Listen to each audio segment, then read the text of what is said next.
The alarm screamed through the bridge of the Human Alliance Navy ship Indomitable. Captain Day Kwan was on his feet before the second beep finished. His crew moved fast around him, fingers flying over control panels. The lights on the bridge turned red. "Talk to me," Day said. His voice was calm, even though his heart was beating faster. Lieutenant Hannah Ryn looked up from her station. Her face was pale in the red light. "Distress signal, Captain. It's coming from Theta 9 colony. The message is broken up, but I'm getting most of it." "Play it," Day ordered. Static filled the bridge. Then a voice came through, high and strange.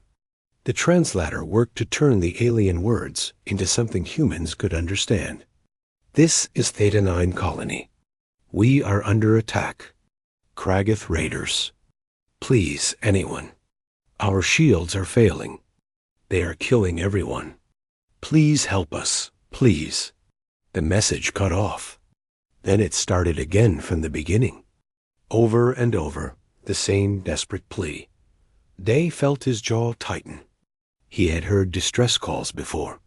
Too many times. But something about this one hit different. Maybe it was the fear in that alien voice. Maybe it was the way the translator caught the sound of weapons fire in the background.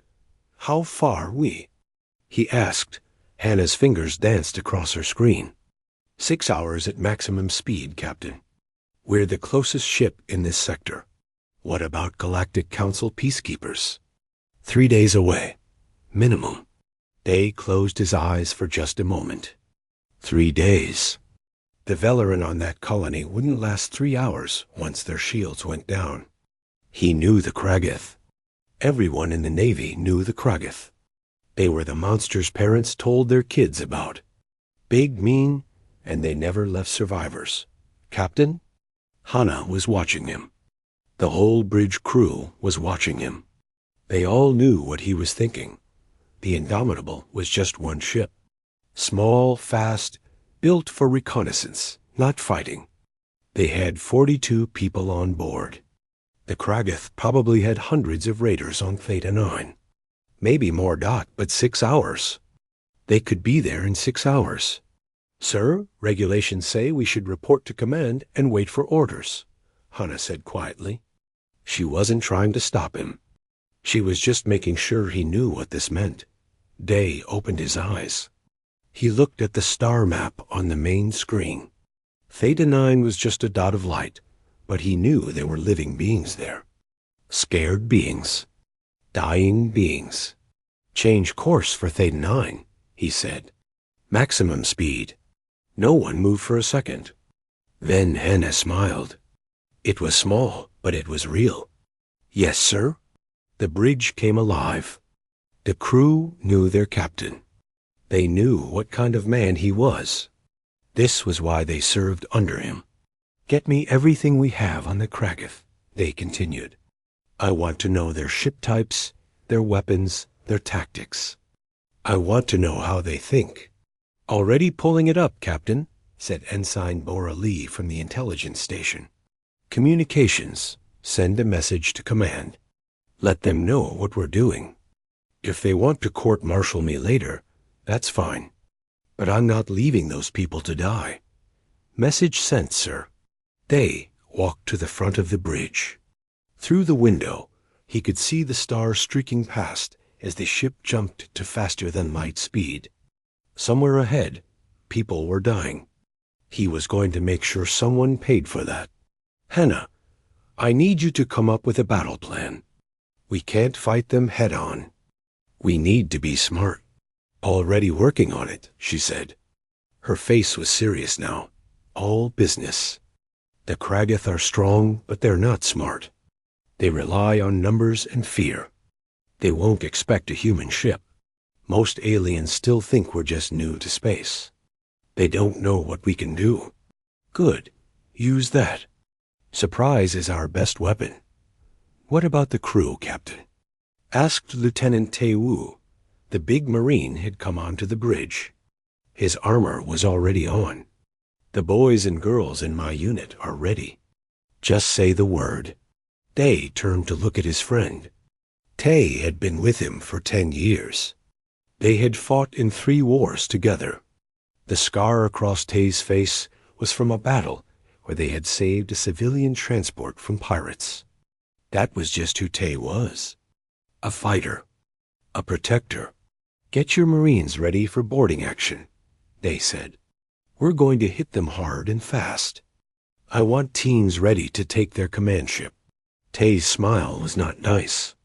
It was the smile of a man who knew violence and was good at it. "Now you're talking my language, Captain." As Tay left to prep his team, they pulled up the sensor data on Theta 9. The picture was bad. 12 Kragus ships in orbit, all of them bigger than the Indomitable. Landing parties on the surface. The colony's shields were at 30% and dropping. 4 hours until we arrive, Hannah said softly. Will they last that long? I don't know. Day felt something cold settle in his chest. It wasn't fear. He had been scared before, and this wasn't that. It was something darker, something older.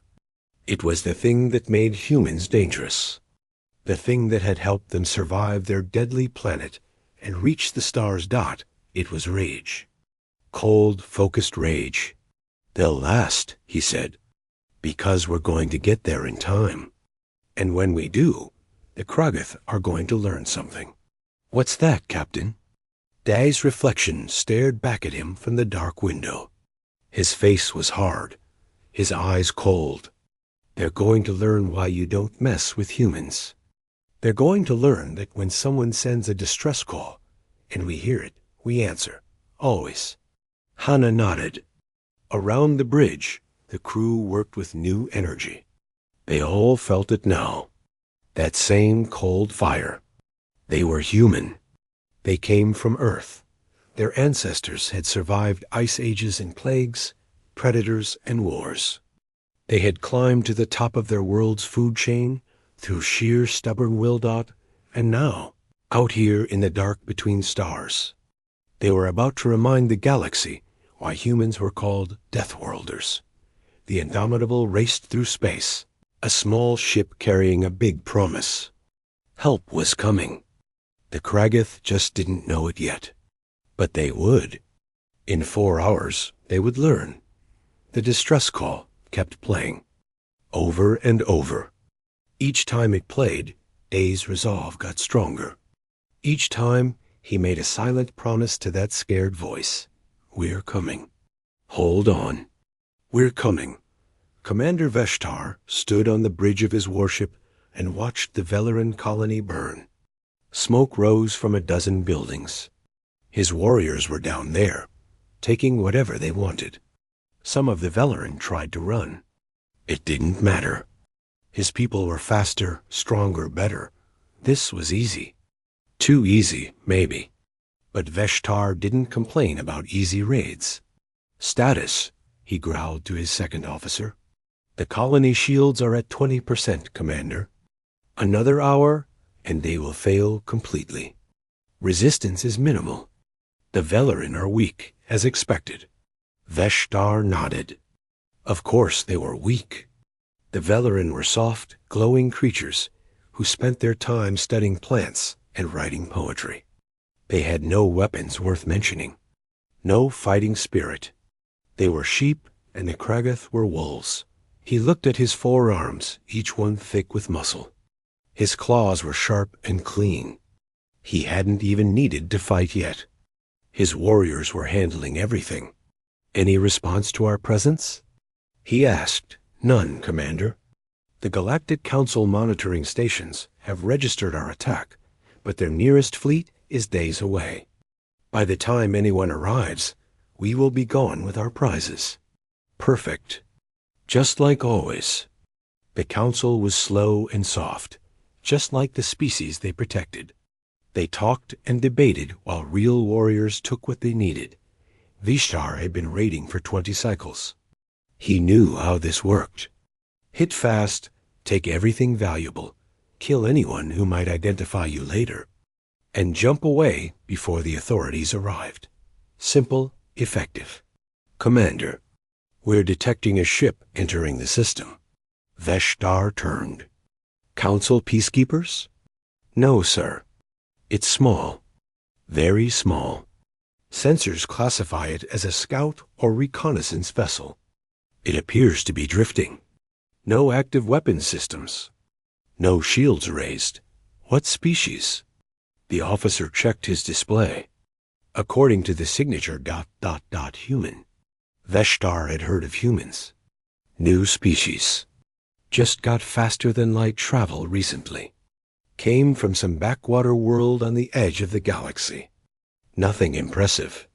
Small creatures, soft skin, no natural weapons. Typical prey species trying to pretend they belonged among the stars. Is it responding to the distress call? Veshtar asked.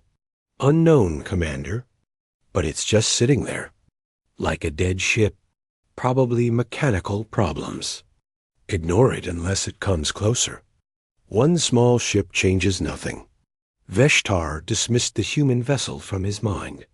He had more important things to think about. The Veleran had some rare minerals in their storage facilities. Those would sell well. And some of the younger Veleran might fetch decent prices on the slave markets. If they survived the trip, what he didn't know was that the small human ship was not drifting. It was watching, waiting, hunting. Inside the Indomitable, Captain Day studied the Kragath ships on his screens. 12 vessels. All of them bigger than his ship. All of them heavily armed. In a straight fight, they would crush him in minutes. Good thing he wasn't planning a straight fight. How's the stealth system holding? He asked. Perfect, Captain, Hana replied. They see us, but they think we're disabled.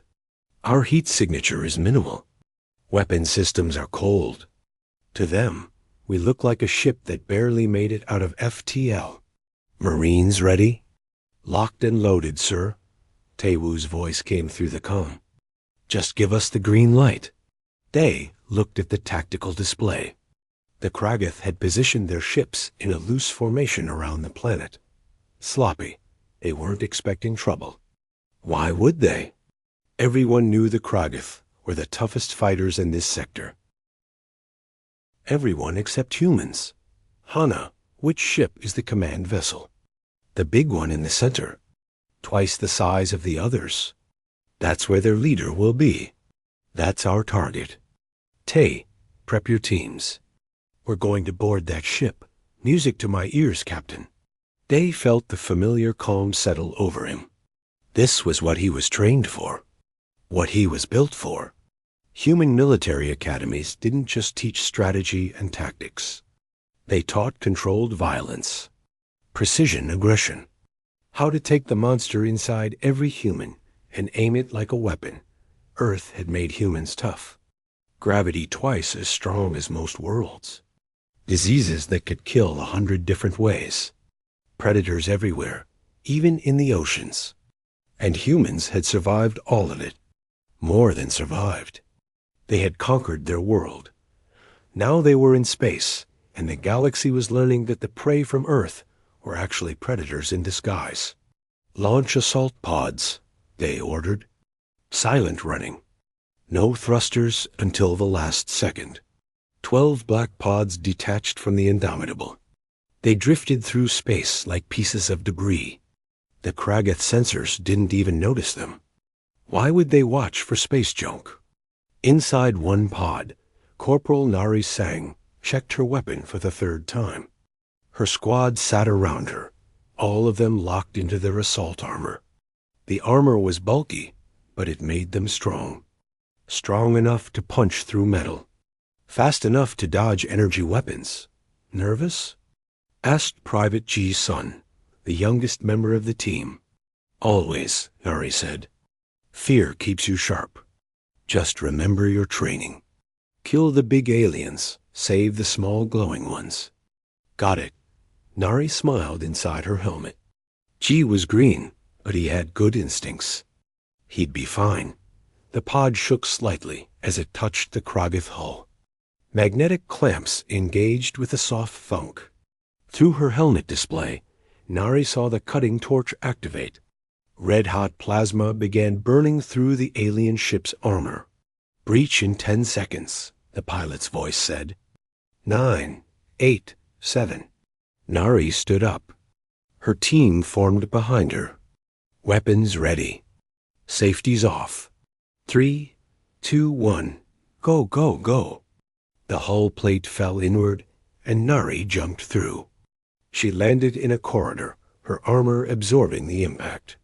The Kragath ship's interior was dim and hot.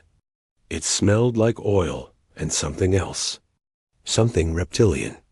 "Team 1 inside," she reported. Moving to engineering. Through the squad comm, she heard the other teams reporting in. Team 2 was heading for the bridge. Team 3 was taking weapons control. This was happening all over the command ship. The Kragath still didn't know humans were aboard. They were about to find out. A door opened ahead. A Kragath warrior stepped through, all 4 arms carrying equipment. He was huge, nearly 8 feet tall. His scales were dark green, and his eyes were yellow with slit pupils. He saw Nari and her team. For a second, he just stared, probably confused. These small creatures in their armor didn't look like much. Not to him. Nari raised her rifle and fired. 3 rounds sent her mass. The Kragath stumbled backward. His scales were tough, but human bullets were tougher. He fell. Contact. Nari shouted, moving forward. Behind her, alarms started screaming through the Kragath ship. Now they knew. Now the real fight began, and somewhere on the bridge of the Indomitable, Captain Day Quan watched his Marines disappear into enemy ships and smiled coldly. The wolves had come for the sheep, but the wolves hadn't realized there were bigger predators in the flock dot. The Kragath were about to get an education in violence, human style. Staff, Sergeant Tae Woo had been a Marine for 20 years.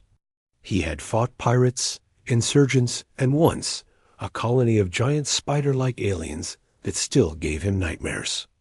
But the Kragath were new. He was actually curious to see how tough they really were. "Bridge is 3 decks up," his helmet display showed. "Heavy resistance expected." "Good," Tay said. "I was worried this would be boring." His team moved through the corridor fast. They had trained for ship combat for years. Every human Marine knew how to fight in tight spaces, how to use corners for cover, how to move like water through the smallest gaps. A group of Kragath came around the corner ahead. 6 of them, all carrying energy rifles. They were big and mean-looking. Their 4 arms made them look like fighting machines. They opened fire. Energy bolts lit up the corridor.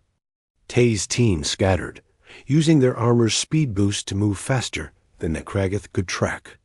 Human armor was designed by people who understood that speed beats strength. Always Tay came up behind a cargo, container, and returned fire. His rifle was loud in the enclosed space. The Kragath had armor too, but it was designed for their big, slow bodies. Tay aimed for the joints, knees, elbows, the weak points. 1 Kragath went down. Then another Private Dami KO threw a grenade. Not explosive. Flashbang. The light and sound in the metal corridor was overwhelming. The Kragath screamed and covered their sensitive eyes. Tay's team rushed forward. This was close quarters combat. This was where humans excelled. The fight was brutal and fast. The Kragath swung their fists, trying to use their strength. But Tay had fought bigger opponents before. He ducked under a punch, rolled past grasping claws, and put 3 rounds into the alien's neck joint. The Kragath fell. Gurgling. 20 seconds later, all 6 Kragath were down. Tay's team had 2 minor injuries. Just bruises. "Keep moving," Tay ordered. Meanwhile, Corporal Nari Sang's team was in the engineering section. The room was huge, filled with massive machinery. The ship's reactor hummed in the center, a ball of contained energy that powered everything. Perfect. G, Cover the door, Nari ordered. Minnow, help me with the charges. They worked fast. Shaped charges went on key points around the reactor containment field. Not enough to blow the ship, just enough to disable it. Make them dead in space. Contact rear. G shouted. Nari spun. 4 Kragath engineers were coming through the back entrance. They saw the humans and roared. One of them grabbed a plasma torch like a weapon. Really? Nari muttered. She raised her rifle and fired. The fight was quick. The Kragath were tough, but they were engineers, not soldiers. They didn't have armor. They didn't have training. They had size and anger, and that was all. It wasn't enough. Charges set, Nari reported. 30-second delay. Moving to extraction point. Negative. Tay's voice came through. We're at the bridge. Finish what you started. We'll handle things here. Tay's team stood outside the command deck. The door was heavy, reinforced, built to withstand a lot of damage. Through the metal, they could hear shouting. The Kragath inside knew humans were coming. Breach charge ready? Tay asked. Ready, Sergeant. Do it. The explosion was controlled but loud. The door blew inward. Smoke filled the entrance. Tay went through first, his rifle up. The Kragath bridge was wide and open. Control stations everywhere. And in the center, standing nearly 9 feet tall, was Commander Veshtar. The Kragath commander held 2 plasma blades, one in each right hand. His left arms held a shield generator. His yellow eyes focused on Tay with pure hate. Human, Veshtar growled. The translator in Tay's helmet made the words clear. You dare board my ship? Yeah, Tay said. Funny thing about that. He moved, fast, faster than Veshtar expected. The Kragath was strong and experienced, but he had never fought a human before. He didn't know what they could do. Tay's species had spent thousands of years developing martial arts. Ways to beat bigger, stronger opponents. Leverage. Joint locks. Using an enemy's size against them. Veshtar swung a plasma blade. Tay wasn't there. He was already moving, rolling under the strike. He came up inside the Kragath's reach and drove his armored elbow into the alien's lower knee joint. The joint buckled. Not broken, but hurt. Veshtar stumbled. Tay didn't stop. He grabbed one of the Kragath's arms and twisted, using a lock that targeted the elbow. Veshtar roared and tried to shake him off. His other arms came around, but Tay's team was there. They fired at Veshtar's exposed sides. The commander's personal shield flared, but failed under the combined fire. Rounds hit armor, then hit flesh. Veshtar dropped to one knee. He looked at Tay with confusion. How was this possible? He was Kragath. He was a warrior of the strongest species in the sector. You're strong, Tay said. He pressed his rifle against the side of Veshtar's head. We're precise. The shot ended it. Around the bridge, the other Kragath officers stood frozen. They had just watched their commander, the unbeatable Veshtar, get killed in seconds by a human a third his size. Bridge secured, Tay reported to the Indomitable. Command ship is ours. Lieutenant Hana's voice came back. Excellent work, Sergeant. Stand by for the next part. On the Indomitable, Hana activated the communication system. She set it to broadcast on all Kragath military frequencies. When she spoke, her voice was calm and professional. This is the Human Alliance Navy. Your command ship has been captured. You have 30 seconds to begin evacuation procedures. Any ship that powers up weapons will be destroyed. Any Kragath found on the planet's surface after 5 minutes will be eliminated. This is your only warning. She closed the channel and looked at Captain Day. Think they'll listen? No, Day said. They think we're bluffing. 3 Kragath ships powered up their weapons. Their targeting systems locked onto the Indomitable. Energy signatures spiked as they prepared to fire. "Target acquired," said Weapons Officer Junho Park. "Railgun ready." "Fire." Da ordered. The Indomitable's railgun was small compared to the weapons on bigger warships. But it didn't need to be big. It just needed to be fast. The projectile left the barrel at 10% the speed of light. At that velocity, it didn't matter what armor the Kragith ship had. Physics doesn't care about armor. The round hit the first Kragith ship dead center. It punched through the shields like they were paper, through the armor like it was air, through every deck and bulkhead. The ship's reactor went critical. The explosion was bright enough to light up the whole sector. The shockwave from the expanding debris hit the other two Kragith ships that had powered weapons. Their shields failed. Hull plates buckled. Both ships started venting atmosphere. In less than 3 seconds, 3 Kragith ships were destroyed or crippled. The remaining 9 Kragith vessels immediately powered down their weapons.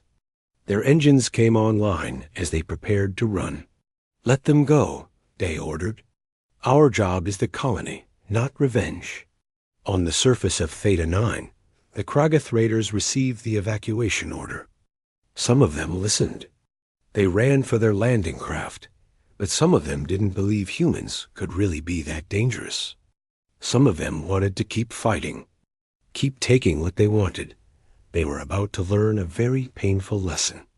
Because while the space battle was over, the ground war was just beginning, and 20 human Marines were on their way down. The Kragith thought they were hunters. They thought they were the predators.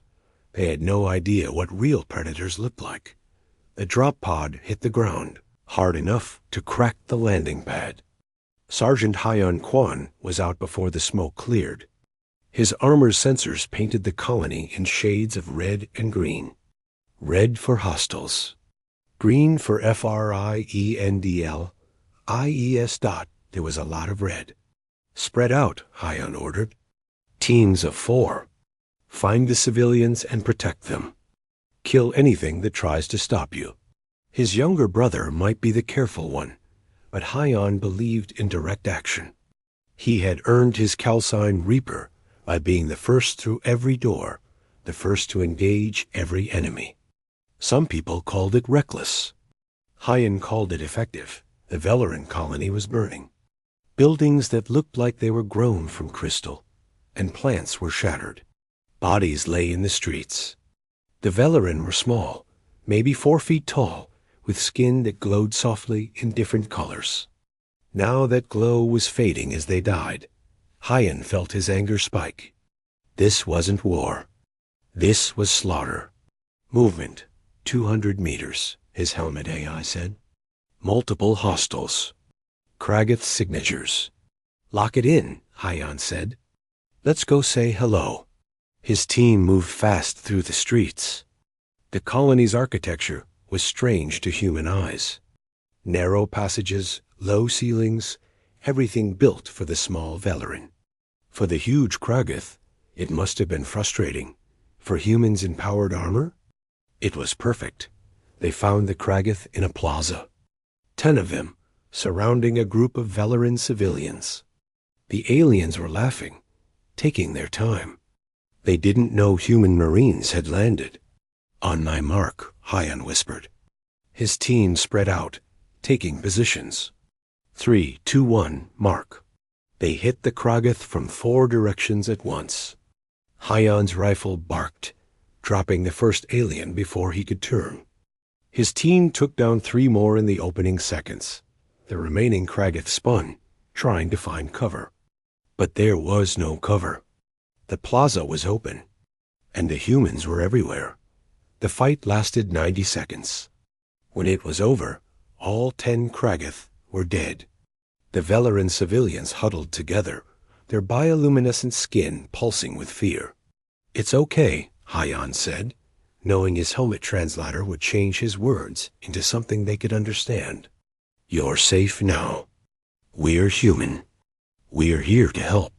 One of the Velarin, braver than the others, stepped forward. His skin shifted from blue to curious yellow. Human? From Earth?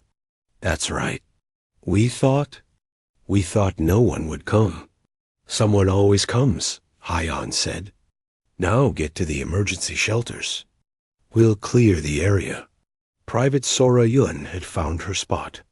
The colony's central tower was the tallest structure, rising 30 stories above the ground. From the top floor, she had a perfect view of the entire settlement. She set up her rifle carefully. Sora was only 19, but she had been shooting since she was 10. Her father had been a hunter. He taught her that patience and precision beat speed and strength. The rifle's scope was advanced. It could see through smoke, track moving targets, compensate for wind and gravity. But the most important part was the shooter. And Sora never missed. She watched through the scope as Kragath raiders moved through the streets below. They were scattered now, confused by the human attack. Some were trying to reach their ships. Others were looking for cover.SOR. A picked her first target. A Kragath squad leader, identified by the markings on his armor. He was 800 meters away, moving between buildings. She breathed out slowly. Let her heart rate slow. Squeezed the trigger between beats. The Kragath's head snapped back. He fell. Target 2. 700 meters, moving. She led him slightly, accounting for his speed. Squeezed. Down. Target 3. 900 meters. Behind cover, but his shoulder was exposed. Down. The Kragath on the ground started to panic. They couldn't see where the shots were coming from. Their people were just dying. One after another. SORA kept shooting. Calm, precise, professional. Across the colony, Corporal Han Mina had a problem. She had found a group of Velarin children hiding in what looked like a school. But 6 Kragath had found them too. They were breaking down the door. Han was alone. Her team had split up to cover more ground. The smart move would be to call for backup. Wait for help, but the children wouldn't last that long. Hey! Han shouted, stepping into the open. Over here. The Kragath turned. They saw one human. One small human. They smiled with their reptilian mouths. This would be easy. They charged. Han didn't run. She stood her ground and opened fire. Her rifle was set to full automatic. She aimed for legs first, trying to slow them down. One Kragath fell. His knee joint shattered. 2 others split up, trying to flank her. Smart. But Han was smarter. She threw a smoke grenade. The plaza filled with thick gray fog. Her helmet could see through it. The Kragath COULDN single quotes T. She moved through the smoke like a ghost. Her armor's footsteps were nearly silent. The Kragath shouted to each other. Confused. Han came up behind one and drove her combat knife into the back of his neck, right where the armor had a gap. The blade was monomolecular sharp. It cut through scales and flesh like butter. She moved again before the body hit the ground. The fight was chaos. The Kragath thrashed around in the smoke, hitting each other more than hitting her. Han used her armor's strength to flip over one alien, her boots connecting with another's face as she vaulted. When the smoke cleared, 5 Kragath were dead or dying. The last one looked at Han with what might have been respect. Or fear. Maybe both. You fight well for prey, he said. We're not prey, Han replied. She raised her rifle. We're the ones who evolved from predators. She fired. Inside the school, a young Velarin named Lith watched through a window. His species had always believed in peace, in talking through problems. Violence, they taught, only created more violence. But watching this human, this warrior, risk her life to protect children she had never met, Lith didn't know what to think. Maybe there was a place for violence. Not violence for conquest or greed, but violence to protect. Violence as a shield, not a sword.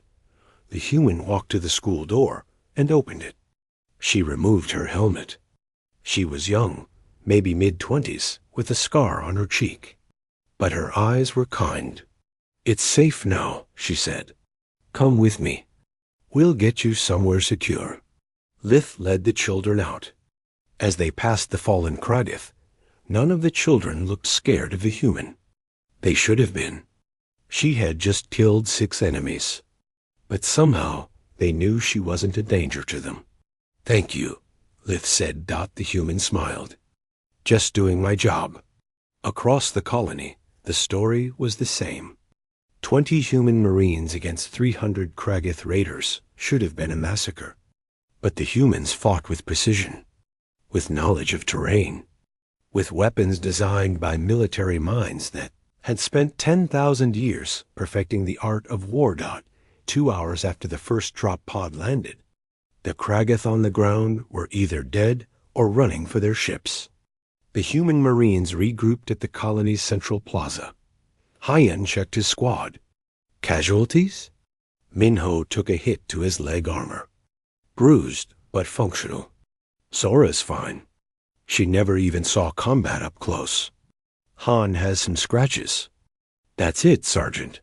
3 wounded. All minor. Against 300 Kragith, Hyan looked up at the sky. His brother was up there in the Indomitable, probably worried. He activated his comm. "Day, this is Hyan. Ground is secure. Civilians are safe. The Kragith won't be bothering anyone here again."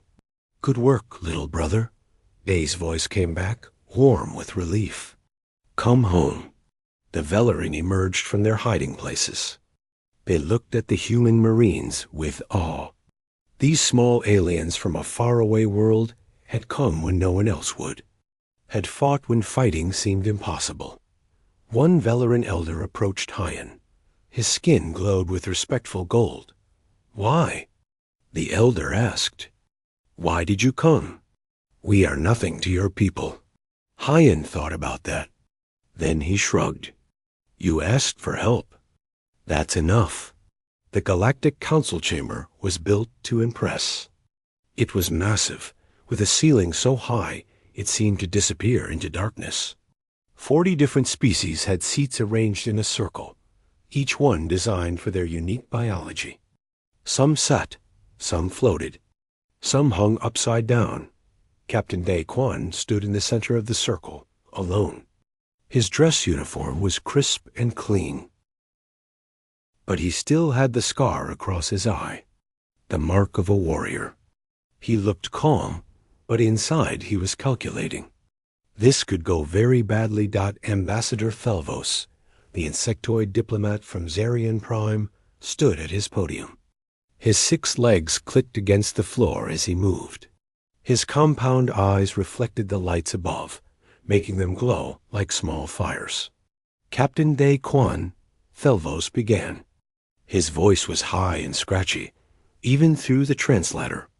"You stand accused of violating Galactic Council protocol. You engaged in military action without authorization. You attacked Kragith vessels without a formal declaration of war. You risked an interstellar incident that could have led to wider conflict." Day said nothing. He just waited. "What do you have to say in your defense?" Thelvos asked. Day looked around the chamber. At all these alien faces. All these species who had reached the stars through cooperation and peace. They didn't understand war like humans did. They didn't understand what it meant to come from a world that tried to kill you every day. "With respect, Ambassador," Day said slowly, "I don't have a defense. Everything you said is true. I did violate protocol. I did engage without authorization. I did risk an incident." Murmurs ran through the council. They had expected excuses, justifications, not agreement. "Then you admit your guilt?" Thelvos pressed. "I admit the facts, but I don't admit guilt." Day's voice was steady, strong. The Velarin sent a distress call. They were dying. "Your peacekeepers were 3 days away. 3 days. In 3 hours, everyone on that colony would have been dead. So yes, I responded. I saved them. If that's a crime in your eyes, then charge me. But I'll sleep just fine, knowing those people are alive. This isn't about the result, Thelvos said. It's about the process. We have rules for a reason. We have procedures. Without them, we have chaos. And with them, they shot back, you have dead civilians. The chamber erupted. Some council members were nodding. Others were shaking their heads, or equivalent gestures. The noise was overwhelming. A new voice cut through the chaos. May I speak? Everyone turned. A Velarin had entered the chamber. Day recognized him. Lith, the young scientist who had witnessed Corporal Han's fight. This is highly irregular, Thelvos said. Please, Lith said. His skin shifted colors rapidly, showing his emotional state. I was there. I saw what happened. Let me speak. The council leader, an ancient being called a Vaor, who looked like a floating brain in a tank, gestured with a tentacle. Speak, young one. Lith moved to stand beside Day. His skin was glowing a determined orange now.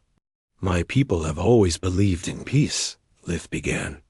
We thought violence was never the answer, that it only created more violence. When the Kragath came, we called for help. We sent our distress signal and waited. We believed someone would come. Someone would talk to the Kragath, make them see reason. He paused. His skin shifted to sad blue. They didn't see reason. They killed my neighbors, my teachers, my friends. And we waited. We followed your rules. We believed in your system. And we almost died believing in it. The chamber was completely silent now. Then the humans came, Lith continued. They didn't debate. They didn't form committees. They just ... came. Captain Day and his crew. Sergeant Hyan and his Marines. Corporal Han, who killed 6 Kragath to save children she had never met. Private Sora, who protected us from a tower we didn't even know she was in. Lith's skin went bright, determined gold. You call them reckless. You call them aggressive. But they are not monsters. They are what we should all aspire to be. Strong enough to protect the weak. Brave enough to act when others hesitate. The humans didn't save us because they had to. They saved us because it was right. Thelvos was quiet for a long moment. Then he said, the Kragath have filed a formal complaint. They claim the humans attacked without provocation. Of course they did, they said. Because we hurt them. We hurt them badly. And now they want the council to punish us for it. Are you going to? The chamber buzzed with conversation. Species talking to each other in dozens of languages. The translator system struggled to keep up. Finally, the VOR leader spoke. His voice was old and deep, like stones grinding together. We have reviewed the recordings from our monitoring stations. We have seen what happened at Thetan 9. The Kragath attacked a peaceful colony. The humans responded with force, yes, but also with restraint. They gave warnings. They allowed evacuations. They focused on protecting civilians, not on revenge. The VOR's tentacles moved in, what might have been a shrug. The Council finds no fault in Captain Day Quan's actions. Furthermore, we recognize that the current system failed the Velarin. Our peacekeeping forces are spread too thin. Our response times are too slow.